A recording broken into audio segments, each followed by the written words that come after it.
Hey, you're not a communist, are you? Well, to prove it, you should watch The Andrew Klavan Show. And as of September 28th, The Andrew Klavan Show will be moving from the Daily Wire channel to my exclusive YouTube channel, youtube.com/Andrew Klavan. So to prove you're okay, subscribe and ring the bell. You won't just get The Andrew Klavan Show, you'll get exclusive content too. A new poll shows Joe Biden would defeat Donald Trump if the election were held today, in a science fiction horror movie where all the people have been taken over by space plants and have either become mindless, zombie-like creatures or CNN viewers, or both. According to the poll from the Dog-Faced Pony Soldier polling agency, 53% of voters are hoping either to vote for Biden on Election Day or be swept up to heaven in the rapture, whichever is less expensive. 17% of voters want Biden elected because it's just been such a depressing year and they could use a good laugh. 22% of voters want Biden to win because it's about time senile people broke the glass ceiling that for so long has prevented them from sitting in the Oval Office, drooling and muttering completely incomprehensible nonsense. And 9% want Biden to win because he cares about people like them, who also don't know where they are or what they're talking about. The remaining 5% are CIA agents who want to run the country and feel that Donald Trump is standing in their way. There's still an enthusiasm gap between Biden and Trump. 21% of Biden voters say they'll make the effort to vote for him if they wake up in the morning and find themselves at a polling place with a marker in their hands. 12% say they'll vote for him if someone will drive them to the polls and give them $1,000. 8% say they'll vote for him if a grizzly bear is chasing them and the only place they can find to hide is the elementary school where they think they voted last time, though they're not sure. And the remaining 8% say they'll vote for Biden by mail now that they're dead and Democrats copied their name off their headstone. Joe Biden says he found the polls encouraging, though he's still planning to vote for that orange-haired fellow because he seems nice. Trigger warning, I'm Andrew Klavan, and this is The Andrew Klavan Show. I feel hunky-dunky, life is tickety-boo. Birds are winging, also singing hunky-dunky-doo. Ship-shaped, tipsy-topsy, the world is zippity-zing. It's a wonderful day, hurrah, hooray! It makes me want to sing. Oh, hurrah, hooray! Oh, hooray, hurrah! All right, the vast right-wing conspiracy known as Klavanon continues, laughing our way through the fall of the Republic. You know, I've been telling you all this time to subscribe to my Andrew Klavan YouTube channel, and here's the reason. As of September 28th, my YouTube podcast will be moving off the Daily Wire YouTube channel. They no longer want to be associated with me. They're ashamed, they're embarrassed, and who can blame them? It will be exclusively moving to the Andrew Klavan channel. You can get the link in the description below. I'm also making a lot of new content that you can only find on my channel. Last weekend, I put out the top 3 Obama disasters that Trump fixed, which you'll want to go watch. While you're there, subscribing, leave a comment, and if the comment is sufficiently idiotic to raise the level of the conversation on the show, we'll read it on the air. Today we have a comment from Beth Smith, who said if we had today's press 90 years ago, when FDR said there's nothing to fear but fear itself, the headline would have been, Roosevelt intentionally misleads the country about the severity and difficulties of the Great Depression. That's probably literally the truth. All right, you have probably heard the 2 Los Angeles County Sheriff's deputies were targeted for assassination in Compton Saturday evening. And I'm going to talk about that more in a moment. But for now, I just want to note that when the news came out, many people in the street and on social media were cursing the wounded deputies and wishing them dead. I don't have any words to describe people like that, so I'm not going to try, but I do have some thoughts about what turns someone into a heartless sewer creature like that. My friend, the brilliant social writer Myron Magnet, once wrote that people act according to the ideas in their heads, and I think that's exactly right. It matters what we think and what we believe. Complex, elaborate, bad philosophies with highfalutin language disguising their logic can fog our interior mirror so we can no longer see that our souls are turning black and bad. Our perfect philosophy keeps making excuses for our degraded behavior. That's why after a lifetime of complex theorizing, I've learned to keep my philosophy simple. I no longer ask myself what God is up to theologically. I simply ask what God wants from me. So as much as I was repelled by the would-be assassin who struck at these young deputies and saddened and disgusted by those who wished them ill, I was touched and uplifted by the birthday reflections of the world's oldest World War II veteran. Lawrence Brooks is a black man, and he served as a servant to 3 white officers during the war, and he just had his 111th birthday.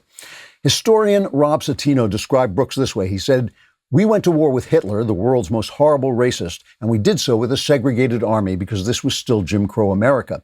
He says, "I think these African Americans were fighting for the promise of America rather than the reality of America." And I think that's true, too. When asked what was the secret to a life well lived, the 111-year-old Brooks replied, "Serve God and be nice to people." That is a direct translation into American of Jesus' two most important commandments: love God and love your neighbor.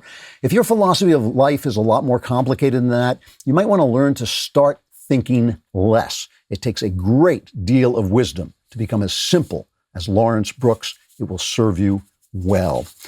So every time I read a CarShield ad, I remember standing out on a rain-swept highway, fixing a car while trucks went by that at any moment could have knocked me into the next life. In the old days, your car was fixable. You could go into your car and fix it. But today, there is so much computerized stuff in there that really you have to be a specialist. CarShield specializes in shielding its members from high-cost automobile repairs. Computer system in cars are the new normal, electronically controlled transmissions, touchscreen displays, dozens of sensors. You can't fix any of these yourself. So when something breaks, it could cost a fortune, and now is not the time for expensive repairs. That's why you need CarShield. CarShield has affordable protection plans that can save you thousands for a covered repair, including computers, GPS, electronics, and more. The people at CarShield understand payment flexibility is an absolute monthly plans can be customized to your needs with rates as low as $99 a month. For as low as that, you can protect yourself from surprises and save thousands for a covered repair. Call 800-CAR-6000 and mention code Andrew, or visit carshield.com and use code Andrew to save 10%. That's carshield.com, code Andrew. A deductible may apply. All right, I watched Cuties last night, so you don't have to, and I will review it at the end of the show. But first, I just want to play what I thought was the creepiest clip of the weekend from our wonderful governor. Our state here is burning down. It's burning down. The air quality, even right here in my loft, is terrible. It's just every day. It's very hard to hike. It's very hard to do anything. Here's an ad that Gavin Newsom put out. And if you can't see it, he's standing amidst complete forest devastation. When you have temperatures, record-breaking temperatures, record droughts, then you've got something else at play. And that's exactly what the scientists have been predicting for half a century. It is here now. California, folks, is America fast forward.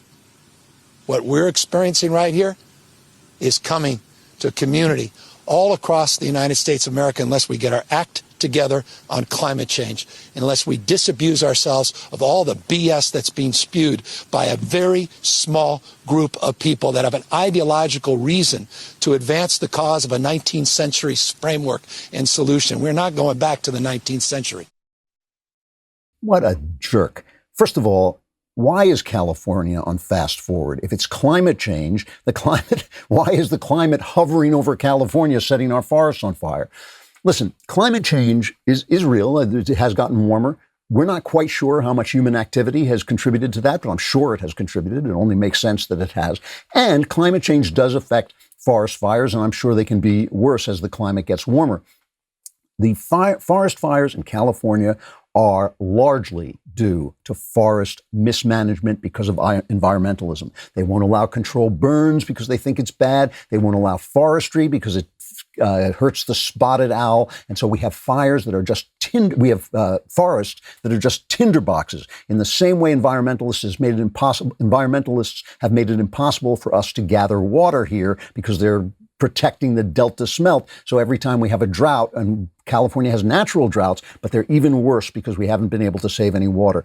This is garbage. And Donald Trump is calling them out on this, so they're saying that he's wrong. He's right. He is absolutely right. California is a mismanaged state. So when he says that California is America on fast forward, that is a really dangerous truth. It may well be that if we start becoming a left-wing, nonsensical government like California has, the entire country could look like California. It's the old story. If you don't like the leftism, what you need is more leftism. They're always selling this, and it really is an embarrassment. It's an embarrassment to have your governor doing that. And we'll talk about him later when we talk about Cuties.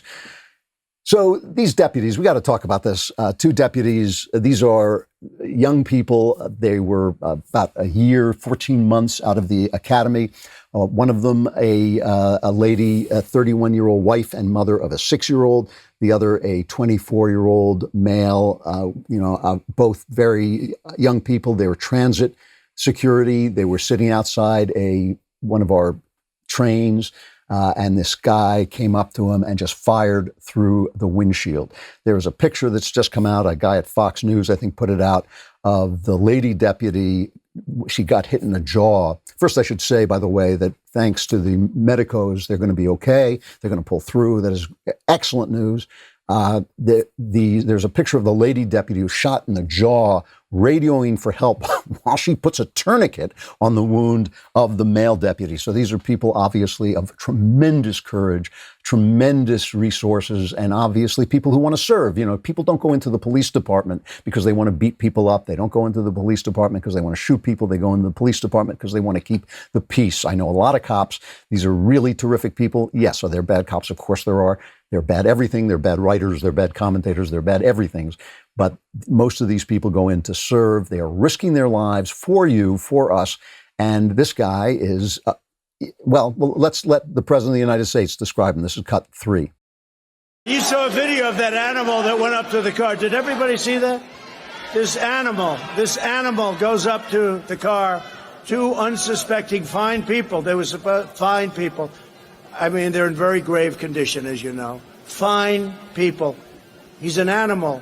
And I called him an animal. And I was criticized by people calling him an animal. They said he's a human being. He's not a human being. He's an animal. He's not a human being. Joe Biden opposes the death penalty, even for cops who, look, you have to see, even for these cop killers who go around, the predators, they murder children. People like the Boston bomber. He opposes the death penalty for the Boston bomber. He wants to give prisoners a vote. He wants to have the Boston bomber be able to vote. I don't think so. So Biden put out a statement that said, this is a tweet. He later put out a fuller statement saying that he's praying, he and Jill are praying for the deputies. But his original statement said this cold-blooded shooting is unconscionable and the perpetrator must be brought to justice. Violence of any kind is wrong. Those who committed should be caught and punished. Jill and I are keeping the deputies and their loved ones in our hearts and praying for a full recovery. It's not true that violence of any kind is wrong. There are riots now in a Lancaster, Pennsylvania, after police shot a man who was running at them with a butcher knife. I mean, the body cam video shows the guy coming, and they shot him, and people are rioting. But that's not wrong violence. It is right. That was the right thing to do. It was the right thing to shoot him. Violence of any kind is not wrong. And in general, the thing is, this violence against cops, you can't deny. Only the shooter is responsible for his actions. But you cannot deny that a narrative has caused this to happen. And the narrative is that cops are violent, that they're hunting down black people. This is language the left has used, that they're hunting down black people, that every cop killing is somehow in error, that every cop killing is somehow wrong. And the fact is, almost all cop killings are actually right. I mean, they're actually the right thing to do. It is very, very rare that these guys just go off and kill somebody. I mean, even in the case of George Floyd, where that looks very bad on video, and we'll hear the trial and we'll find out what happened. But the guy was on a lethal dose of fentanyl. He was resisting arrest. If you don't do that, if you don't do those things, you're not going to get killed by the cops, most likely, 99.99%. And in general, Joe Biden has supported that false Black Lives Matter narrative. For too long, Black Americans have lived with a knee on their neck, not only institutional violence, but daily injustices like having the police called for sitting in a coffee shop or watching birds in the park, which is just a lie. I mean, the coffee shop, these guys were refusing to leave. They weren't buying anything. It was only the fact that they were black that gave them the privilege to do what no one else in that coffee shop was supposed to be doing. And he has put out ads saying a black person can get killed just for being black. All of these things are just not true. I mean, there is just high crime in poor black neighborhoods, an inordinate amount of crime, an inordinate percentage of crime, and that's what the police are reacting to and have to react to. And most of the people in these neighborhoods who are actually law-abiding citizens, most of them know this about the police, and so they can't come out and praise the police, but they know when the police come in, they give them the nod, they know that these are people coming in to help them. So some of this stuff, some of the reactions to these deputies being shot was genuinely upsetting. There were people outside. Let's play the video. These were people outside the hospital, a small demonstration outside the hospital, blocking the emergency entrances and exits and shouting, "We hope you'll die." This is cut 11. We are out here at St. Francis Hospital, where two of America's most notorious gang members have been brought to. We're going to go up here and just check on these murderers right here. We're down here.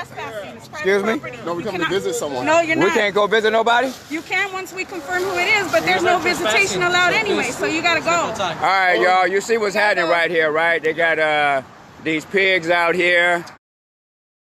So these are people, again, who have convinced themselves that somehow the police are the bad guys. Somehow the police are out there. He calls them murderers. They went out and they blocked the emergency entrances, tried to block the emergency entrances, which meant anybody trying to get in there who was in an ambulance, who had a heart attack or whatever, was going to have a hard time getting in. There was celebrations on the street. Let's play cut 10. Just aired the police out. They just aired the police out. It go up and come. Them just got aired out, cuz.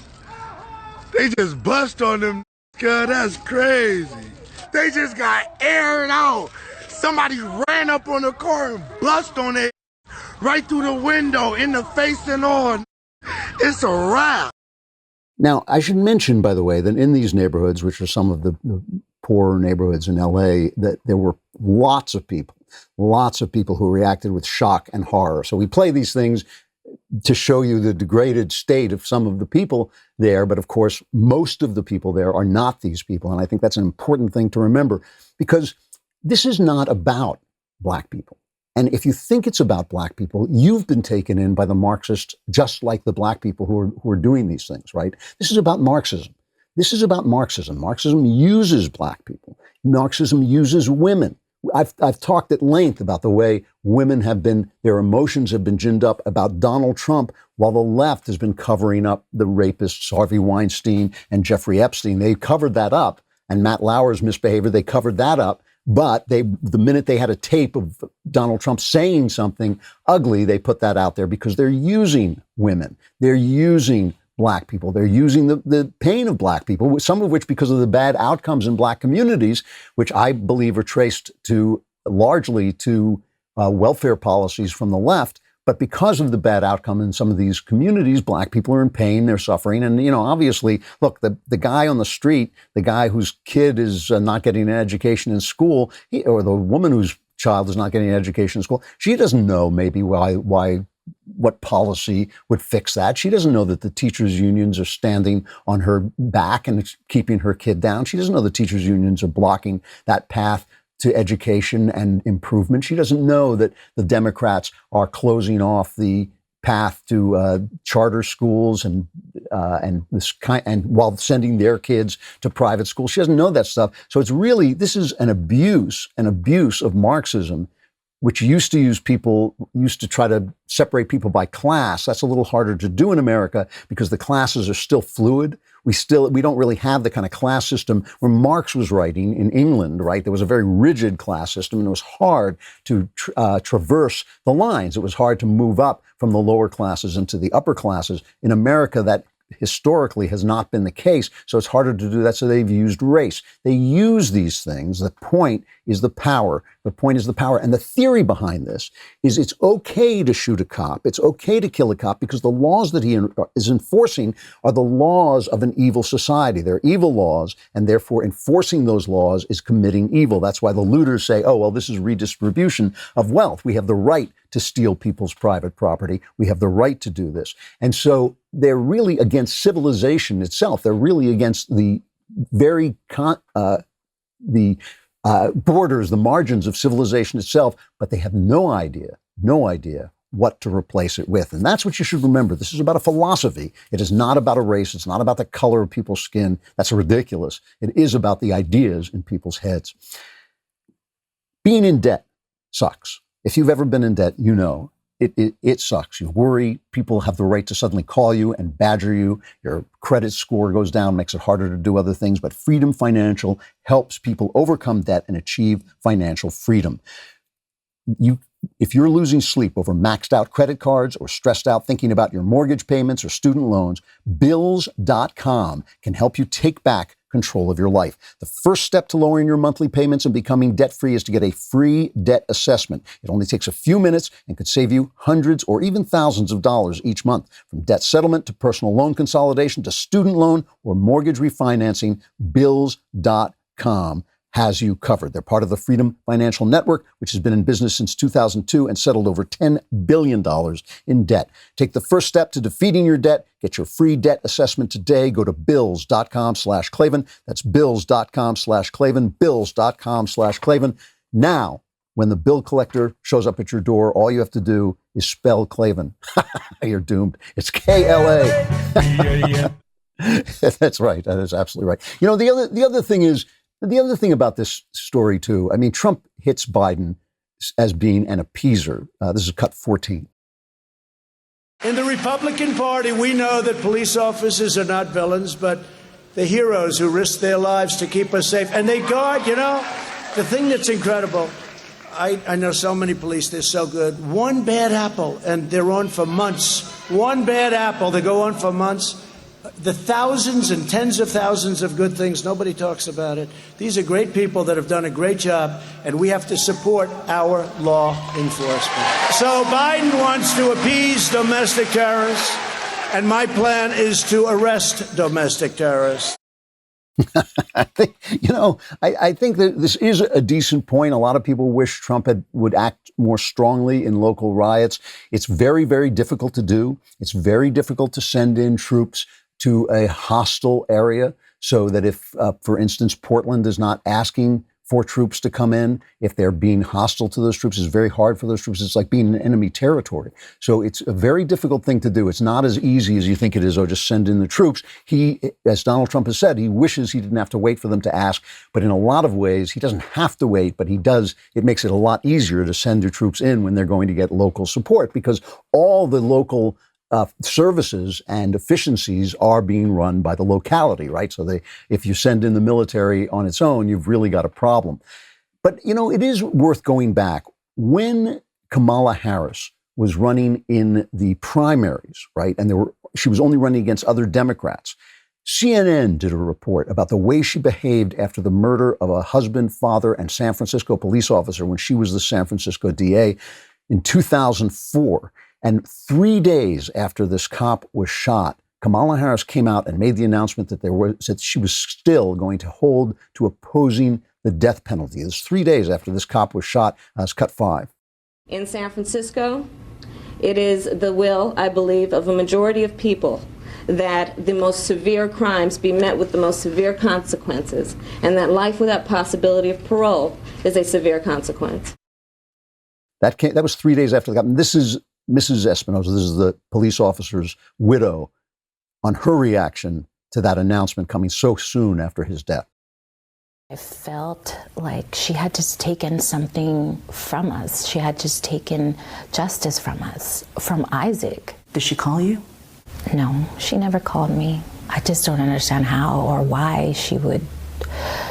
You can't even wait till he's buried. You can't even wait to talk to the family. You can't just wait and, have some compassion and check in on the family.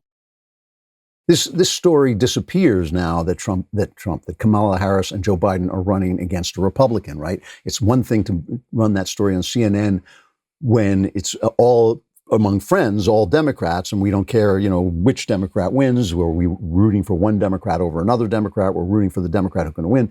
But once they're running against Trump, they're going to run it as if, Biden condemned this violence too. And it's just not right. It's just not right. This narrative, this Black Lives Matters narrative, which was given credence by Barack Obama when his policy started to fail and he wanted to distract people with this stuff.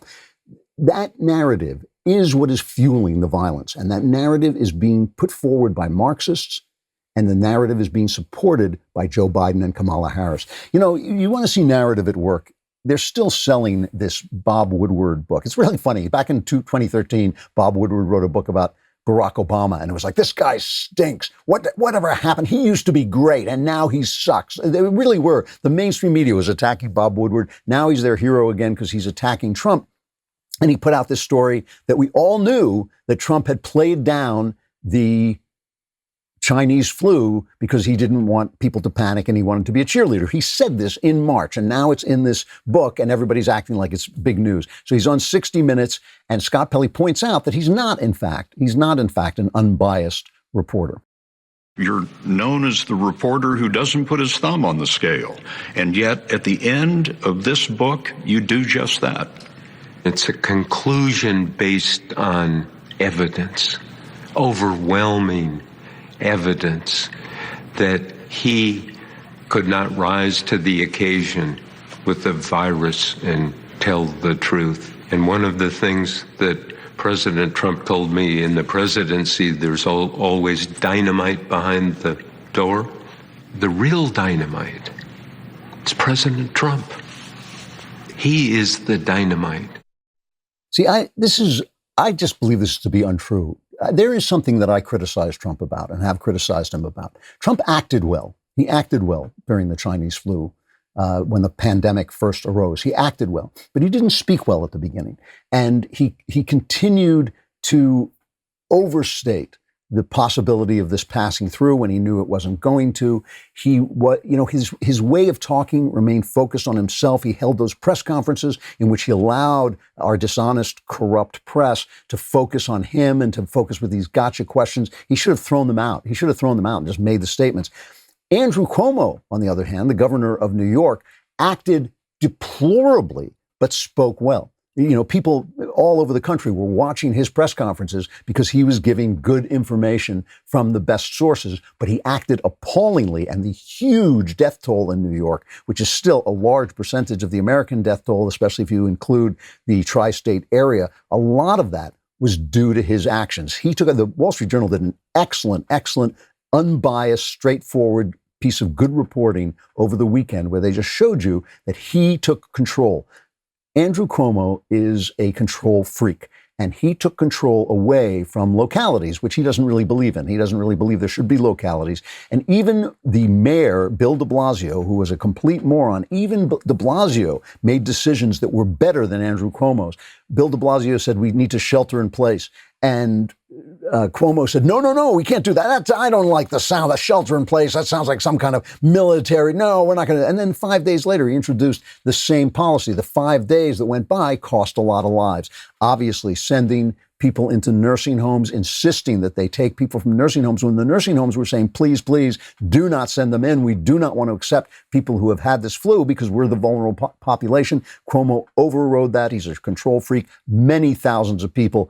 They say it's 6,000, but they don't count all the people who died in hospitals, who got sick in the nursing homes and died in hospitals. They don't count all of them, so it's probably a lot more people died because of that dreadful policy decision. Localities are complaining that we knew we had a hot spot and we wanted to take action. Cuomo overrode us at every turn. So he acted badly and spoke well. Trump did not always speak well. He usually doesn't speak well, but he acted well. And he points this out, that he closed off, you've heard him repeatedly saying he closed off, the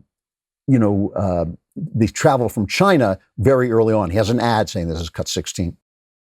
January 30th, the World Health Organization declared the Chinese coronavirus a global health emergency.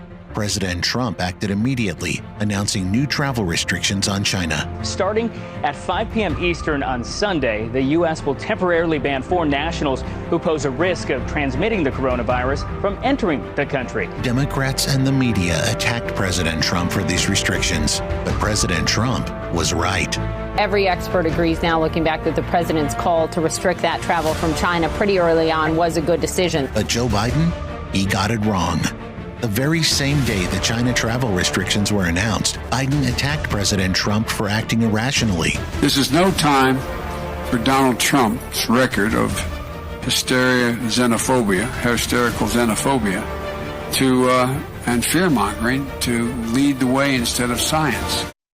So that is what Joe Biden said. And what the left-wing fact-checkers keep saying is, well, he didn't say he was against the China ban, but I mean, that's basically what he was suggesting. So T.J. Ducklow, Biden's press secretary and Michael Knowles lookalike, he goes on Bret Baier, and Bret Baier tries to get him to say, what was Biden's position? Listen to this.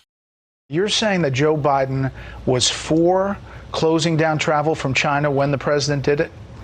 Joe Biden has been clear, and I can send you the fact checks if they're helpful, Brett. Joe Biden has been clear that he was not against that travel ban. But he was for it? Joe Biden has been clear about this, Brett. I can send you the fact checks if they're helpful. This has been fact checked into oblivion. Okay, I'm just asking you the question. You're saying yes, he was for the China travel ban when the president implemented it 48 hours after receiving that briefing. The important thing about the travel ban, yes or no? I know. Brett, I know that you all like to cite the travel ban. I know the president No, the president does. That's why I'm bringing it up. Obviously, it's going to be in the debate. Brett, hold on. The important thing to know about the travel ban is that even after the president implemented that travel ban, says that he implemented it, tens of thousands of people came in and out of the country. I'm going to take it that you're not going to answer that question. You're going to send me some fact checks.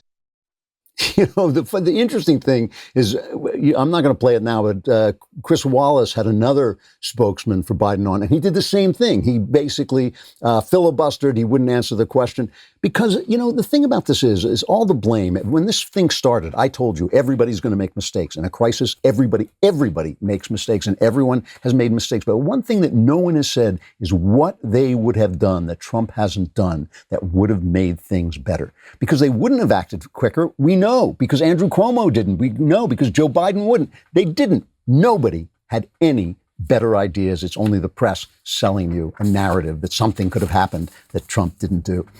All right.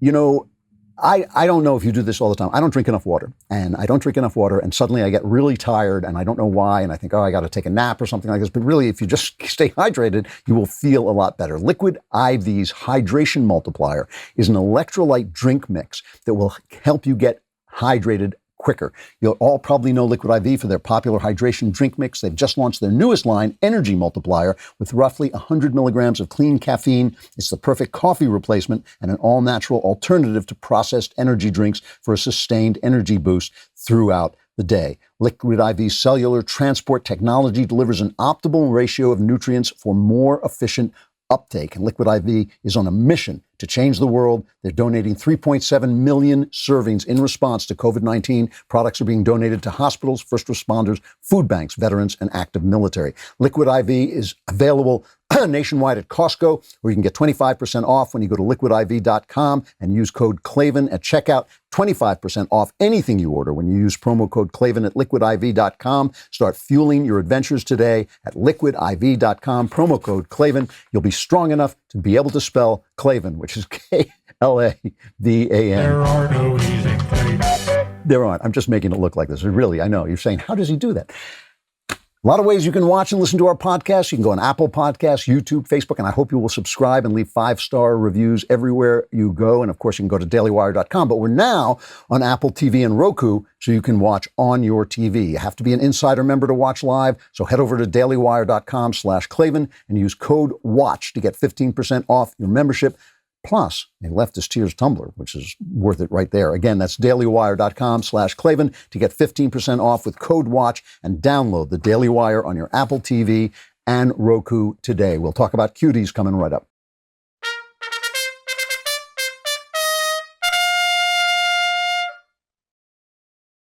All right, so I watched this Netflix film, Cuties, about 11-year-old girls doing sexual dances. It's Shapiro's fault. He called me up and he said he wanted to know what I thought about it. Before I tell you what I thought about it, I want to tell you a story. This happened a long time ago, and I'm telling it from memory, so there may be some details that I've gotten wrong. But a very good friend of mine and one of the best writers I know loved the book Lolita, the famous Vladimir Nabokov book, which is about a pedophile. And I love that book, too. It is a beautifully written, brilliant, brilliant book. And it's basically about America and the pedophilia, and it is a metaphor, and it's not a pornographic book in any way. But this guy, my pal, loved this book so much is absolutely true. He started talking about it once at a party that I had given in my house, to the point that he made people deeply, deeply uncomfortable because of the subject matter. And I, who am maybe the most polite person walking the face of the earth, had to say to my friend in a loud voice, "Shut up." I had to tell him to stop talking. He was shocked. He didn't know, but he just thought this book was just the greatest book. He got a phone call from a famous movie director who made the remake of the film and said, "Would you like to take a stab at writing the screenplay to this book that you love so very much?" This is a major, major opportunity for a writer, something that most people would grab. My friend turned him down. And he said, on the page, when it's described in words and it's not pornographic, there's nothing wrong with telling the story the way that it's told. The minute you put it on film, it becomes immoral. It becomes immoral to show a child in a sexualized situation. And I don't want to contribute to that. And I've always admired him for doing this. And he didn't want to contribute to that. And he said the only other alternative is what they always do in these films eventually, is they make the girl older, and that at that point it's no longer the story of Lolita. So he loved the book, but he understood that putting a child visually in a sexual position was a bad action. All right. So let me tell you what Cuties is about. And the reason it's a little bit more complicated, obviously, than the arguments on Twitter, right? Twitter is not where you go for complex, nuanced conversations, but it's great if you want to spit curses at somebody. I'm going to tell you the plot, so there'll be spoilers, but you don't want to watch this film anyway. But this is this is the debut film of a French Senegalese woman named Maimouna Doucouré. And it's obviously informed by her childhood. It is about a girl named Ami, who is a Senegalese immigrant living in France, and she is living under very strict Islamic teaching. And her mother is brokenhearted because her husband has gone off to Senegal and is coming back with a second wife. And they're preparing for the second wife, which she's supposed to celebrate as a good Muslim woman. And so this girl is kind of lost, and she finds a group of friends who are likewise lost. There are no fathers in the story. Nobody has a father. Fathers are completely missing. And finds a group of girls who are entering a dance contest. And what's touching and sad about these girls is they're 11 years old. They don't know anything about sex. They have all the stupid ideas that little kids have about sex, but they've seen this. They've seen their elders do this on social media. And so they learn how to do a dance. And of course, as this little girl, Ami, gets involved in this, she takes it out to the next level. She takes it to a level of, where it gets more and more sexualized. And even the other little girls are ashamed of what she's doing. And there are numerous shots of these girls twerking and shaking their butts, and their camera goes right up close, and you're seeing all this stuff, and they're all made up and everything like this. So the lady who made the movie says this is a feminist film. She was trying to show that these girls had no place to go where they could become young ladies or young women with any kind of guidance whatsoever. They were either in this, what to her is this hyper-patriarchal, well, it is a hyper-patriarchal society of Islam, or they go out into a West that is completely decayed. Now, this is like one of my favorite living authors, Michel Houellebecq. This is his story that he tells again and again in novels like his best novel, Submission. He tells the story of the fact that with the collapse of Christianity, a benevolent patriarchy has vanished and is being replaced only by either the oppressive patriarchy of Islam on the one hand, or this hypersexualized character. And all of his books have the same plot. They have a plot of a libertine having meaningless sex, but enjoying meaningless sex of every single kind, and then the Muslims come and kill everybody. And that's the story he tells, and he tells it again and again. And the point is, especially in France, which is by the Constitution, it is a secular society. It is not allowed to have any kind of religious operation in the government itself. And so this is a play in France. There is a sense that the only organized religion that still is alive and still is vivid and still has something to say is Islam, which is oppressive and is anti-female, and that Christianity isn't even an option. And so the only other option is the hedonistic society that we see around us. So right-wingers have been attacking this film, and I'm going to tell you what I think about it in a minute, but I mean, you go on Rotten Tomatoes, and typically the reviewers are giving it like 88, 90% positive reviews, and the audience score is 3%. And the left is acting as if anybody who could attack this, oh my goodness, how could anybody ever see, oh my goodness. So, I mean, here's one, I can't remember where this one is from, but it says the creepy conservative obsession with Netflix Cuties explained, and they think it's pornography, but by definition, pornography requires intent, which is nonsense. It may require intent to be a pornographer, but it doesn't require intent to create pornography. You can create pornography by accident. So this is reminiscent of Clockwork Orange, the film Clockwork Orange, which had scenes of hyperviolence. Even though it was opposed to hyperviolence, it glorified it and caused incidences of hyperviolence. And in Britain, they banned it. It's still banned, I think. You still can't show Clockwork Orange in the theater in Britain because they said no matter what its intent, it causes these bad things to happen. So here's the thing.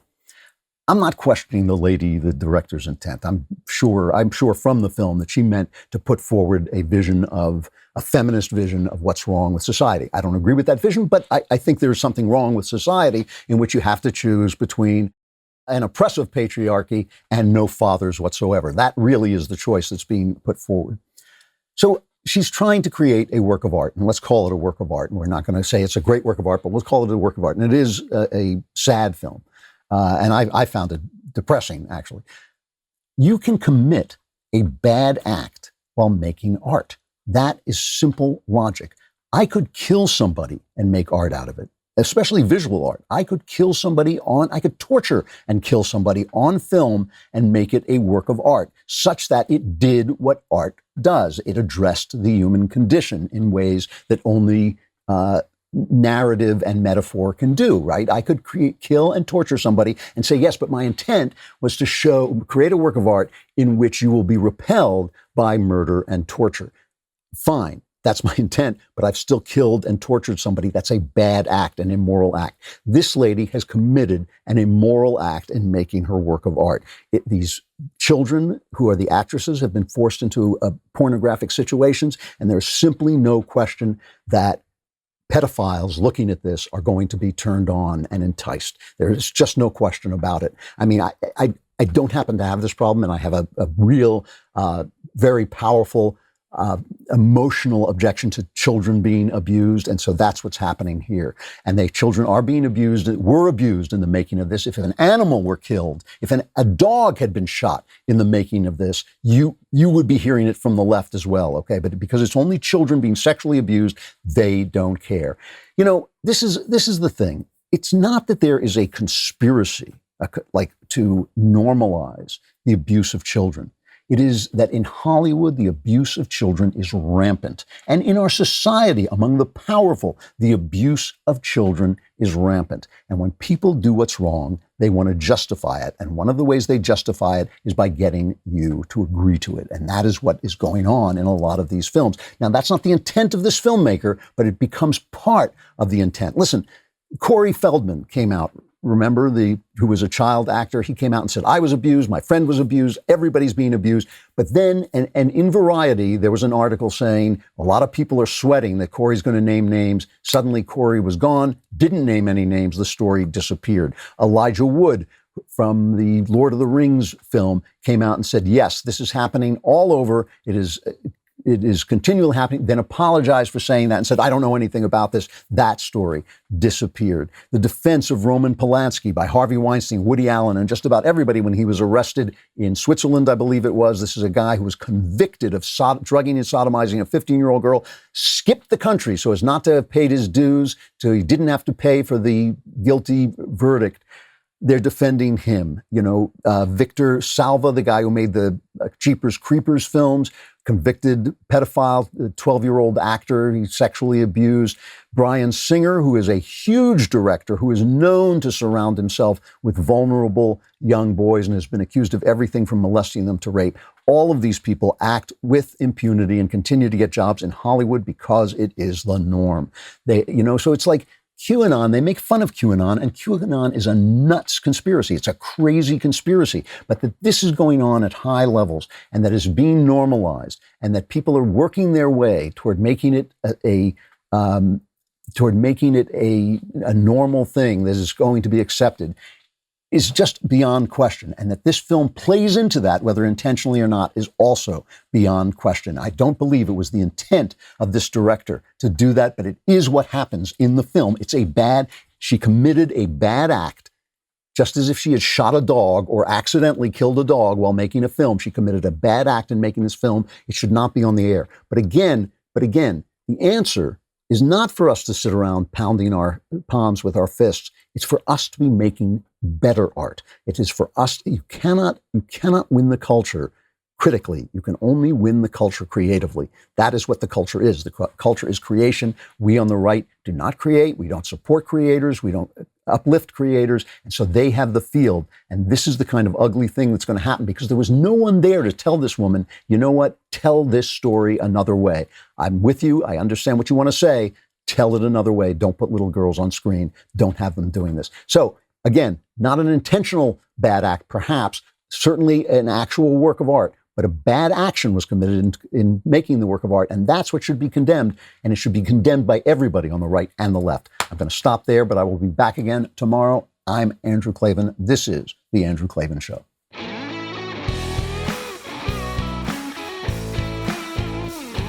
The Andrew Klavan Show is produced by Robert Sterling. Executive producer, Jeremy Boring. Our technical director is Austin Stevens. Supervising producer, Mathis Glover. Assistant Director, Pavel Wadowski. Edited by Adam Sayevitz and Danny D'Amico. Audio mixed by Robin Fenderson. Hair and makeup, or head and makeup, is by Nika Geneva. Animations are by Cynthia Angulo. Production assistants, McKenna Waters and Ryan Love. The Andrew Klavan Show is a Daily Wire production. Copyright Daily Wire 2020. If you prefer facts over feelings, aren't offended by the brutal truth, and you can still laugh at the insanity filling our national news cycle, well, tune in to The Ben Shapiro Show. We'll get a whole lot of that and much more. See you there.